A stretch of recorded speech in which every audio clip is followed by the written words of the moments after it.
అమ్మ, ద్వాదశ రాశుల వారు ఈ రోజు సులభతరంగా వారికి వారే చేసుకోగలిగే ఒక పరిహారాన్ని తెలియజేస్తారా? ద్వాదశ రాశుల వారికి పరిహారాన్ని కనుక గమనించినట్లయితే మేష రాశి నుంచి మీన రాశి వరకు 12 రాశుల వారికి కూడా ఈ రోజున తమ వ్యక్తిగత దైవాన్ని ప్రార్థించుకుంటూ ముందుకు వెళ్ళడం అనేది ఒక విధానం.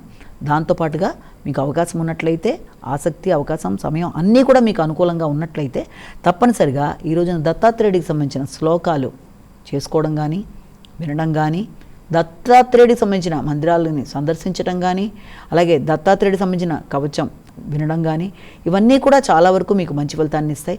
వెళ్ళలేకపోయినంత మాత్రాన విన్నా కూడా పర్వాలేదు, అలాగే చేసుకున్నా పర్వాలేదు. వీటికి కూడా అవకాశం లేదు అనుకుంటే మీ వ్యక్తిగత దైవాన్ని ప్రార్థించుకుంటూ ముందుకు వెళ్ళినా కూడా అది కూడా మంచి పరిహారమే.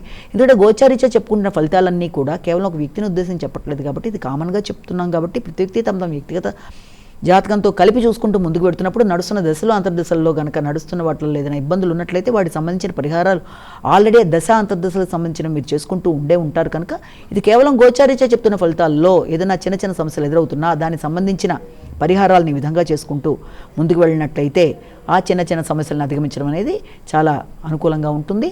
అలాగే దేనికన్నా భక్తి, శ్రద్ధ ముఖ్యం కాబట్టి మీకు ఏది అనుకూలమో ఆ విధానంలో ముందుకు పెడుతూ కూడా మానసిక ప్రశాంతతని పొందగలరని ఆశిస్తున్నాను.